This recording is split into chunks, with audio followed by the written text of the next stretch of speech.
Da alcune settimane nei boschi di Stregna, nella valle dello Iudrio, si sono accampate circa 1500 persone, non propriamente un turismo da campeggio, ma un vero e proprio raduno europeo hippie.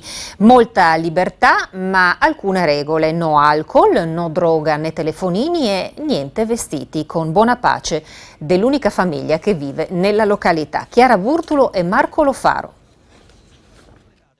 La non violenza, la comunione. Proviamo a vivere come una famiglia. Fraternità con la natura, no? Con i tempi naturali, no? Yoga, meditation. Il Rainbow Gathering, il raduno arcobaleno più conosciuto come il campeggio annuale degli hippie, ha piantato le tende nella valle dello Iudrio. I partecipanti arrivano da tutto il mondo e oggi sono circa 1 migliaio.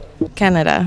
Di Barcellona. I came from Denmark. Louisiana. Inizialmente si dovevano incontrare in Austria, ma per un disguido organizzativo, così ci spiegano, si sono trovati a campeggiare senza autorizzazione e dopo essere stati cacciati dalla polizia sono arrivati nel comune di Stregna. Il campo si trova in riva al fiume, a 15 minuti di cammino dalla frazione di Melina. Gli hippie resteranno qui fino ai primi di settembre, ovvero fino alla prossima fase lunare. Questo è anche uno dei posti più comodi.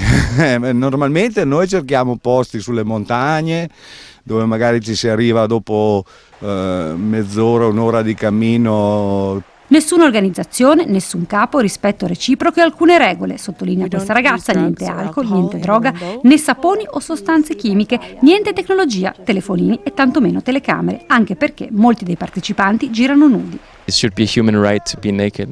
Ed è proprio questo aspetto ad aver turbato alcuni tra gli abitanti delle frazioni della valle, divisa ora tra chi trova questo campeggio naturista indecente e chi invece ha accolto di buon grado l'invasione hippie. Rispetto per tutti, anche per chi non la pensa come loro. Ci sono pur tanti campi nudisti anche all'estero, dove entrano tutti quelli che desiderano vivere così e sono al riparo, tutti, chi non vuole e chi vuole. Sono tanti, quindi portano economia, sono pacifici, non fanno male a nessuno. Il sindaco di Stregna precisa che non sono state richieste autorizzazioni all'amministrazione in quanto l'evento si svolge su terreni di privati, ma che le forze dell'ordine hanno garantito che non vi sono rischi per la sicurezza e sulla questione nudismo assicura. Potremmo fare una prima opera di concertazione con queste persone, magari indicandoli chiaramente che non è opportuno girare senza vestiti nelle prossimità delle frazioni.